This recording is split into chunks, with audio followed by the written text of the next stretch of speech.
आप देखें news tonight. मैं हूं स्वाति राय। इस वक्त की बड़ी खबर, जीएसटी बिल को पास कराने की दिशा में सरकार ने बड़ा कदम उठाया है। सरकार ने राज्यों की आपत्ति दूर करने के लिए 1% अतिरिक्त टैक्स हटाने का फैसला किया है। कल राज्यों के वित्त मंत्रियों ने बैठक में एक राज्य से दूसरे राज्य में माल बेचने पर 1% टैक्स लगाने का विरोध किया था, जिसके बाद कैबिनेट ने इसे हटाने की मंजूरी दी थी। इसके अलावा कैबिनेट ने जीएसटी लागू होने के पहले 5 साल तक केंद्र सरकार के राज्यों को मुआवजा देने को मंजूरी दे दी।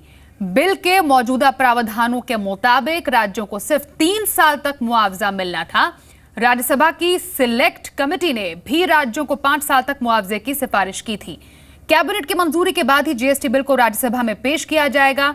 सरकार ने जीएसटी को 1 अप्रैल 2017 से लागू करने की घोषणा की है और इस पर सहमति बनाने के लिए सभी दलों से बातचीत की जा रही है। हालांकि विपक्षी दल कांग्रेस और कई राज्यों को जीएसटी बिल के प्रावधानों पर आपत्ति है। तो वाकई जीएसटी बिल की राह आसान लग रही है और जिन जिन मुद्दों पर, जिन पॉइंट्स पर लगातार विरोध सामने आ रहा था, असहमति जताई जा रही थी, वो विरोध हो सकता है यहां पर दूर हो गए हैं और इस तरीके से ऐसा लग रहा है कि जीएसटी बिल की राह आसान होगी। मेरे सहयोगी आलोक प्रियदर्शी से बात करते हैं। आलोक, जीएसटी पर सरकार ने लगता है बड़ी बाधा दूर कर ली है। देखिए, कैबिनेट के जो अहम फैसले हुए हैं उसमें सबसे महत्वपूर्ण है जीएसटी से संबंधित जो बदलाव एक्सेप्ट किया है कैबिनेट ने। जो 1% एडिशनल टैक्स लगाने की बात चल रही थी, जो जीएसटी के बिल में शामिल था, उसको सरकार ने आज हटा दी है। यानी कि अब एडिशनल जो टैक्स लगेगा 1% का, वो नहीं लगेगा, उसको इस बिल से हटा दिया गया है। साथ ही साथ जो 5 साल तक के राज्यों को जो कंपनसेशन देने की बात थी, उसको भी सरकार ने इसको शामिल किया, क्योंकि पहले 3 साल तक की कंपनसेशन देने की बात थी। लेकिन राज्यों की मांग पर अब केंद्र सरकार जो राज्यों को नुकसान होगा जीएसटी लागू होने के बाद, उसको 5 साल तक पूरी तरह से उसकी भरपाई करेगी। तो ये 2 जो बदलाव जीएसटी में किए गए हैं, जो विधेयक है उसमें किए गए हैं। इसके अलावा जो एक और महत्वपूर्ण जो फैसला किया गया है कैबिनेट में, उसमें यह है कि जो कमोडिटी एक्सचेंज और स्टॉक एक्सचेंज है, वहाँ पर अभी तक जो विदेशी लोग थे, विदेशी निवेश की सीमा जो थी 5% थी, उसको बढ़ाकर सरकार ने 15% कर दी है। यानी कि 15% तक कोई भी विदेशी एंटिटी स्टॉक मार्केट में या कमोडिटी मार्केट में पैसा लगा सकेगा। तो ये 3 जो बदलाव सीसीए में अहम फैसले हुए हैं। इसके अलावा जो कैबिनेट में फैसला लिया गया है वो ये है कि जो भटिंडा में एम्स भी बनाया जाएगा, उसके लिए भी सरकार ने अप्रूव कर दिया है। तो ये कुछ अहम फैसले सीसीए और कैबिनेट के जो लिए गए हैं। कई वाकई आलोक, लग रहा है जीएसटी बिल की राह आसान होने जा रही है और इसी सत्र में बिल पास हो जाएगा। बहुत शुक्रिया बातचीत के लिए आपका। कुछ और एक्शन में आज क्या रहा बताएं आपको। लोकसभा में बेनामी transactions and prohibition amendment bill pass हो गया है। आज वित्त मंत्री अरुण जेटली ने इस बिल को लोकसभा में पेश किया था। अब इस बिल को राज्यसभा की मंजूरी के लिए भेजा जाएगा। इस बिल के कानून में तब्दील होने के बाद बेनामी ट्रांजैक्शन पर लगाम लगाई जा सकेगी। बिल में प्रावधान है कि अगर कोई व्यक्ति ब्लैक मनी से घर या फिर जमीन खरीदता है तो सरकार उसे जब्त कर सकती है।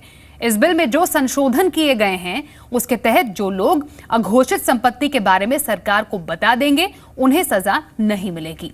ऐसे लोग जुर्माना देकर बच जाएंगे, लेकिन जो लोग ऐसा नहीं करेंगे उनकी बेनामी संपत्ति हाथ से चली जाएगी, साथ ही सजा भी मिलेगी।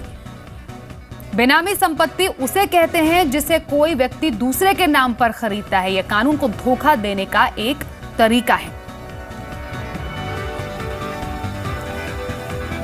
Object behind this bill is that a lot of people who have unaccounted money invest and buy immovable property in the name of some other person, a non-existent person, a fictitious person, or a benami person. And therefore, these transactions are to be discouraged. That any transaction which is benami is illegal and is liable to be, the property is liable to be confiscated, it will vest in the state, and the entrant of the benami transaction is liable to be prosecuted. With these few opening remarks, I commend this bill for discussion and finally acceptance of the Honorable House. बेनामी transactions bill आखिरकार क्या है, इसमें खासियत ये हम आपको बताएं।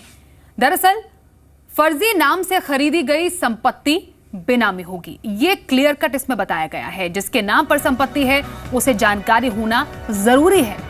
साथ ही बेनामी संपत्ति जब्त करने के लिए एक अथॉरिटी भी बनेगी। 4 अथॉरिटीज को जांच करने का इसमें अधिकार होगा और एक्ट के तहत एपीलेट ट्राइब्यूनल का गठन भी किया जाएगा। एपीलेट ट्राइब्यूनल में आरोपी जो है वो जा सकते हैं। बेनामी संपत्ति साबित होने पर सजा का प्रावधान भी रखा गया है और वो है 1 साल से लेकर 7 साल की सजा का प्रावधान। बेनामी प्रॉपर्टी के मार्केट वैल्यू का 25% तक जुर्माना वसूला जाएगा और गलत जानकारी देने पर इसमें सजा का भी प्रावधान है। अब बढ़ते आगे।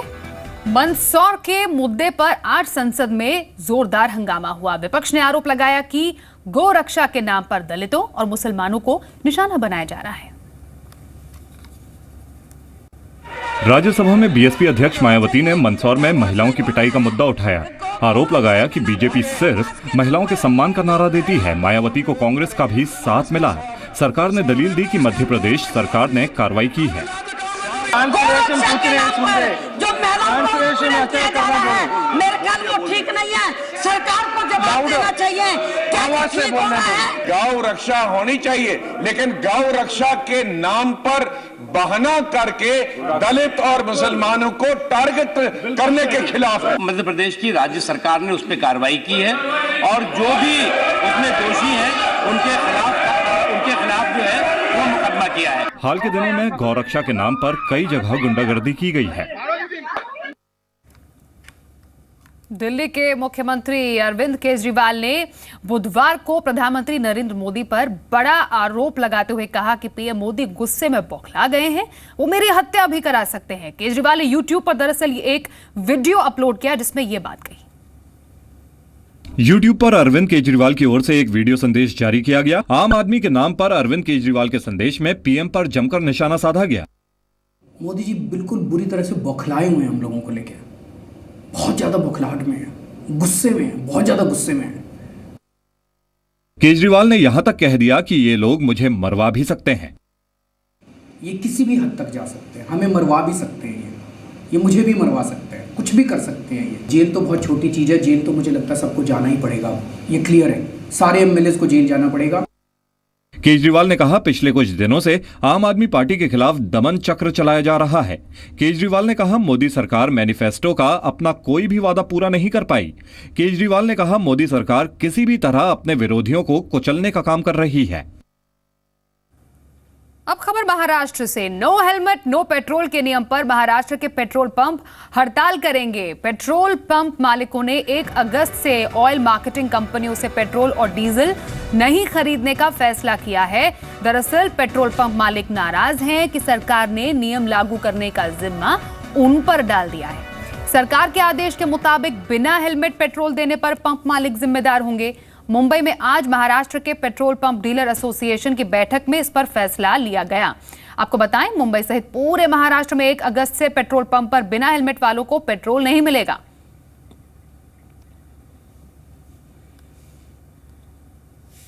कोल ब्लॉक आवंटन घोटाले में सीबीआई की विशेष अदालत ने Rathi steel and power limited के 3 प्रमोटर्स को सजा का ऐलान किया है। कंपनी के एमडी प्रदीप राठी और सीईओ उदित राठी को 3 साल की जेल, जबकि एजीएम कौशल अग्रवाल को 2 साल जेल की सजा सुनाई है।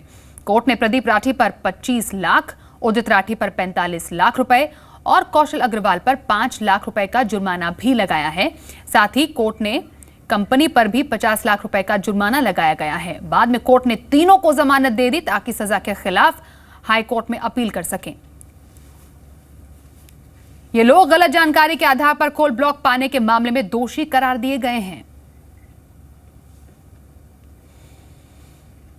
टेलीकॉम कंपनियां महीनों से 4G स्पीड का ढिंढोरा पीट रही हैं। 4G स्पीड का मजा लेने के लिए बड़े बड़े विज्ञापन देकर ग्राहक लुभाए जा रहे हैं, लेकिन पूरे देश में 4G स्पीड की हकीकत क्या है, देखिए हमारी इस रिपोर्ट में।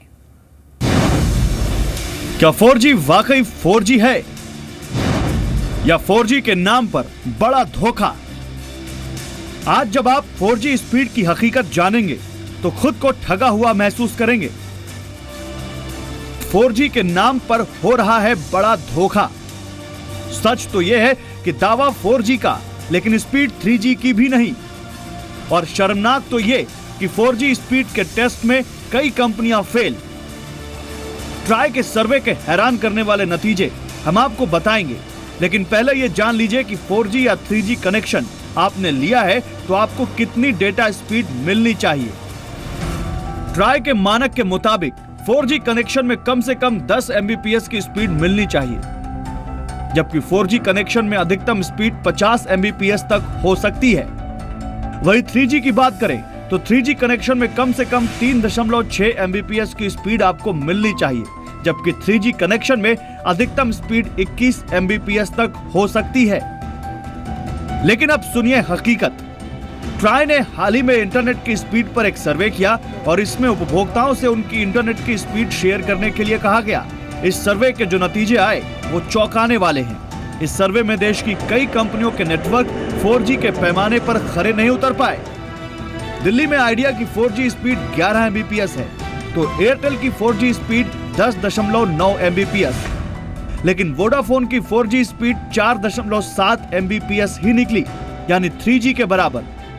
यानी दिल्ली में वोडाफोन के 4G ग्राहकों के साथ हो रहा है सरेआम धोखा। मुंबई की बात करें तो मुंबई में आइडिया की 4G स्पीड सिर्फ 10 Mbps है, जो कि 4G स्पीड का सबसे न्यूनतम स्तर है, जबकि एयरटेल की 4G स्पीड 14.4 Mbps है। लेकिन वोडाफोन की 4G स्पीड मुंबई में भी सवालों के घेरे में है। मुंबई में वोडाफोन की 4G स्पीड सिर्फ 8.1 Mbps निकली, जबकि 4G की न्यूनतम स्पीड 10 Mbps होनी चाहिए और अधिकतम डेटा डाउनलोड स्पीड 50 Mbps हो सकती है। ये तो दिल्ली मुंबई यानी देश के बड़े शहरों का हाल है। छोटे शहरों का हाल तो और भी बुरा है। असीम मनचंदा, जी मीडिया, दिल्ली। कैबिनेट ने स्टॉक और कमोडिटी एक्सचेंजेस में विदेशी निवेश सीमा 5% से बढ़ाकर 15% तक करने की मंजूरी दी है। इससे स्टॉक एक्सचेंजेस में विदेशी निवेश बढ़ने की उम्मीद है।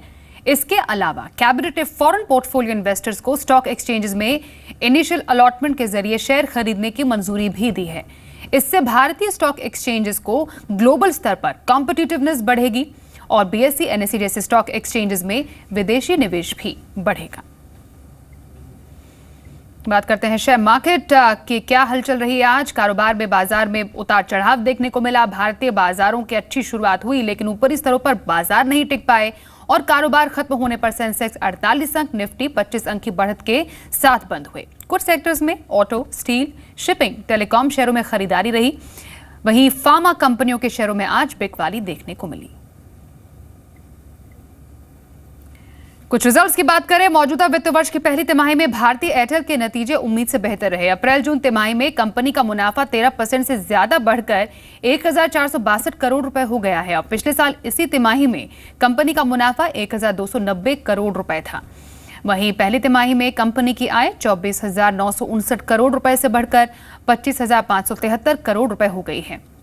तिमाही दर तिमाही के आधार पर कंपनी का EBITDA मार्जिन 36.8% से बढ़कर 37.5% हो गया। आज एचडीएफसी के भी नतीजे आए। चालू वित्त वर्ष की पहली तिमाही में एचडीएफसी का मुनाफा 37.5% बढ़कर 1,870 करोड़ हो गया है और इसी दौरान पिछले साल एचडीएफसी का मुनाफा 1,361 करोड़ रुपए था। पहली तिमाही में एचडीएफसी की आय 19.4% बढ़कर 8,382 करोड़ रुपए पर पहुंच गई है। तिमाही आधार पर एचडीएफसी की प्रोविजनिंग 545 करोड़ रुपए से घटकर 340 करोड़ रुपए रही, जबकि सालाना आधार पर प्रोविजनिंग 50 करोड़ रुपए से बढ़कर 340 करोड़ रुपए पर पहुंच गई है।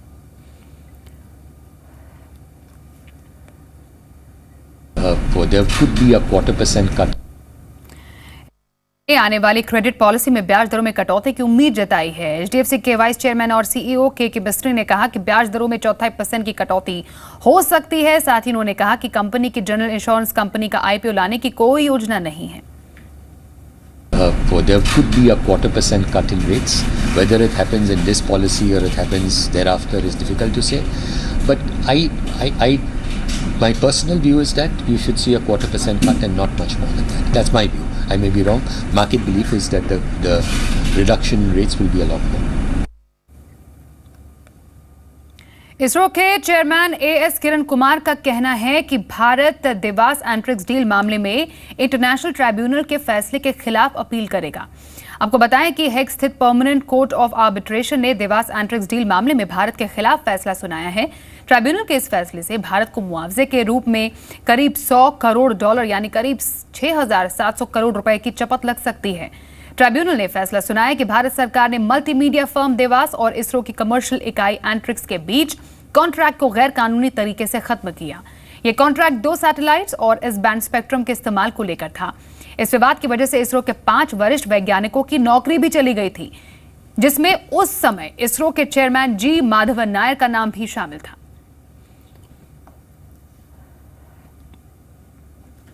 अब ये खबर रेल यात्रियों के लिए। सितंबर से यात्रियों को इंश्योरेंस का विकल्प मिलना शुरू हो जाएगा। यात्रियों को सिर्फ 1 रुपए के प्रीमियम पर 10 लाख रुपए तक का इंश्योरेंस मिलेगा। ये सुविधा सिर्फ उन्हीं यात्रियों को मिलेगी जो IRCTC से ई-टिकट बुक कराएंगे। IRCTC ये सुविधा ट्रायल बेसिस पर शुरू करने जा रही है। इंश्योरेंस सभी क्लास के लिए होगा। टिकट बुक होने के बाद यात्रियों को नॉमिनी की डिटेल्स भी भरनी होगी। सुप्रीम कोर्ट ने सरकारी कंस्ट्रक्शन कंपनी NBCC को सुपरटेक के एमरल्ड कोर्ट प्रोजेक्ट के 2 टावर की जांच करने का आदेश दिया है। NBCC ये जांच करेगी कि एमरल्ड कोर्ट टावर के निर्माण में नियमों का उल्लंघन तो नहीं किया गया। साथ ही NBCC ये भी जांच करेगी कि सुरक्षा नियमों का पालन किया गया या नहीं। NBCC को 4 हफ्तों में एक रिपोर्ट सौंपनी होगी। सुप्रीम कोर्ट में मामले की अब अगली सुनवाई 6 सितंबर को होगी। साथ ही आपको बताएं, नोएडा के सेक्टर 93 स्थित सुपरटेक के एमरल्ड कोर्ट के 2 टावर एपेक्स और सियान को लेकर विवाद चल रहा है। 2014 में इलाहाबाद हाईकोर्ट ने इन दोनों टावर्स को गिराने का आदेश दिया था। हाईकोर्ट के इस आदेश पर सुप्रीम कोर्ट ने स्टे दिया था। साथ ही उसने सुपरटेक को निर्देश दिया कि जो ग्राहक रिफंड चाहते हैं उन्हें 14% ब्याज के साथ रिफंड दे दिया जाए। और पिछली सुनवाई में सुप्रीम कोर्ट ने सुपरटेक को 5 करोड़ रुपए जमा करने को भी कहा। फिर आज सुप्रीम कोर्ट ने NBCC से 4 हफ्तों के अंदर जांच रिपोर्ट भी मांगी है।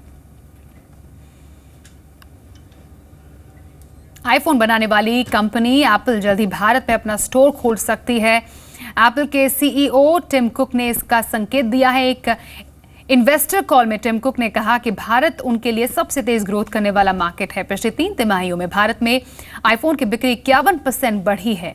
साथ ही उन्होंने कहा कि भारत में एक बड़ा मार्केट है, यहां अपार संभावनाएं हैं। हालांकि उन्होंने इसकी जानकारी नहीं दी कि वो भारत में रिटेल स्टोर कब खोलेंगे। बताएं आपको, भारत सरकार ने हाल ही में सिंगल ब्रांड रिटेल के लिए लोकल सोर्सिंग नियमों में छूट देने का ऐलान किया।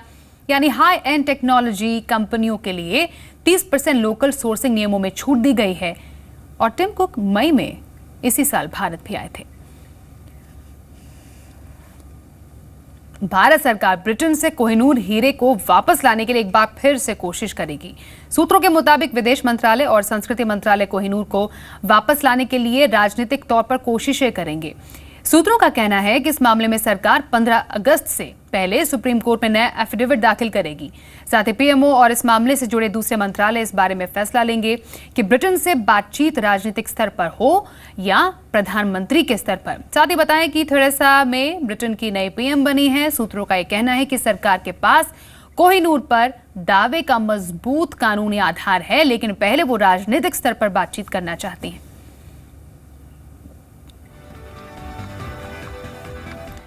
चीन की सेना ने एक बार फिर से भारतीय सरहद में घुसपैठ की है। सूत्रों के मुताबिक उत्तराखंड के चमोली जिले के बाराहोती में 19 जुलाई को चीन की सेना के एक प्लाटून ने घुसपैठ कर दी, लेकिन सरहद की सुरक्षा के लिए तैनात ITBP जवानों को देखकर चीन के सैनिक वापस चले गए।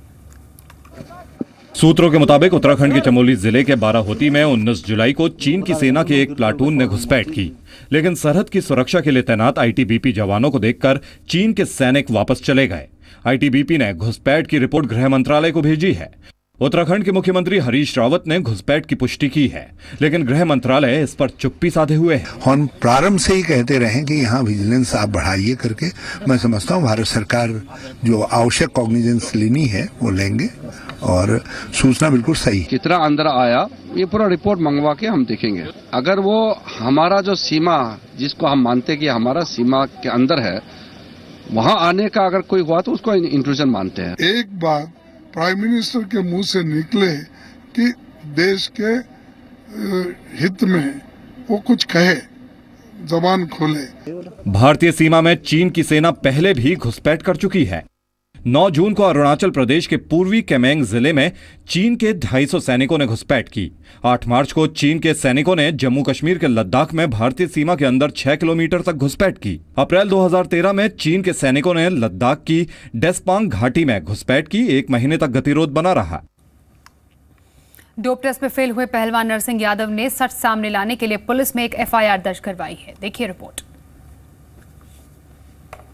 हरियाणा के सोनीपत में दर्ज एफआईआर में नरसिंह ने एक जूनियर पहलवान पर शक जाहिर किया है। आरोप है कि उसी नाबालिग रेसलर ने नरसिंह के खाने में प्रतिबंधित ड्रग्स मिलाया। आरोपी का भाई भी अंतर्राष्ट्रीय स्तर का पहलवान है। लड़का एक दिन हमारे खाने में कुछ मिला रहा था। जो लड़का मेरा इधर खाना बना था उसने भी देखा था और मेज के कुछ कर्मचारियों ने भी उसे देखा है, तो उसकी पहचान हो गई है और हमने पास के पुलिस स्टेशन में उसकी कंप्लेंट्स दी है।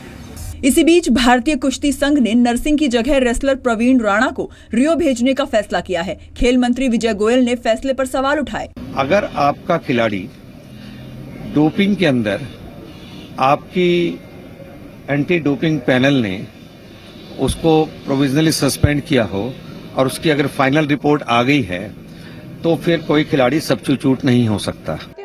नरसिंह का मामला संसद में भी उठा। लोकसभा में कांग्रेस सांसद रंजीत रंजन ने सीबीआई जांच की मांग की। मैं चाहती हूं कि सरकार सीबीआई जांच करे। अगर इस तरह की हरकत करके किसी प्लेयर को ओलंपिक के लिए रोका गया तो ये जघन्य अपराध है, उसको सख्त सजा होनी चाहिए। नरसिंह ने 2015 वर्ल्ड चैंपियनशिप में 74 किलोग्राम वर्ग में ब्रॉन्ज जीतकर ओलंपिक कोटा हासिल किया। नाडा ने 5 जुलाई को सोनीपत में साई के सेंटर में खिलाड़ियों का रैंडम डोप टेस्ट किया। पहले नरसिंह का ए सैंपल पॉजिटिव आया, बाद में बी सैंपल में भी फेल हो गए। कयासों के लंबे दौर और कांटे की टक्कर के बीच आखिरकार अमेरिका की डेमोक्रेटिक पार्टी ने राष्ट्रपति पद के उम्मीदवार की घोषणा कर दी। हिलरी क्लिंटन राष्ट्रपति ओबामा के पहले कार्यकाल में विदेश मंत्री थी और भारत के साथ उनके करीबी रिश्ते रहे हैं। हिलरी क्लिंटन की टक्कर रिपब्लिकन उम्मीदवार डोनाल्ड ट्रंप से होगी। I proudly place Hillary Clinton's name in nomination to be the next president.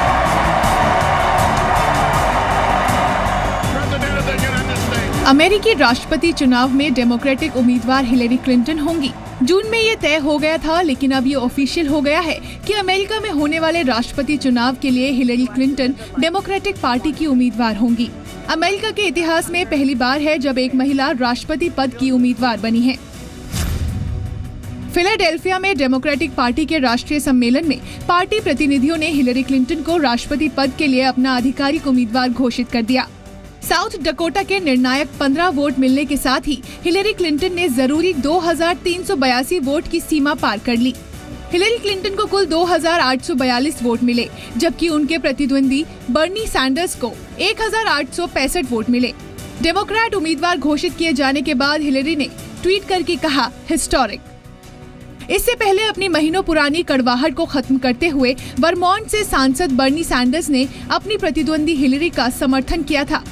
Sanders ने फिलाडेल्फिया में शुरू हुए डेमोक्रेटिक नेशनल कन्वेंशन में कहा था कि हिलरी को अमेरिका का अगला राष्ट्रपति जरूर बनना चाहिए, क्योंकि उनके और रिपब्लिकन उम्मीदवार डोनाल्ड ट्रंप के बीच मुकाबला करीबी नहीं है। इससे पहले बर्नी सैंडर्स प्राइमरी के 23 चुनाव जीत गए थे और हिलरी को कड़ी टक्कर दे रहे थे। अब डेमोक्रेटिक पार्टी की उम्मीदवार बनी हिलरी क्लिंटन का मुकाबला रिपब्लिकन पार्टी के प्रत्याशी डोनाल्ड ट्रंप से होगा। क्लीवलैंड, ओहियो में हुए रिपब्लिकन पार्टी के नेशनल कन्वेंशन में डोनाल्ड ट्रंप को रिपब्लिकन पार्टी का राष्ट्रपति उम्मीदवार घोषित किया गया था। इस साल 8 नवंबर को अमेरिका के 58वें राष्ट्रपति के लिए चुनाव होगा। हिलरी क्लिंटन अमेरिका के पूर्व राष्ट्रपति बिल क्लिंटन की पत्नी है। ब्यूरो रिपोर्ट, जी मीडिया।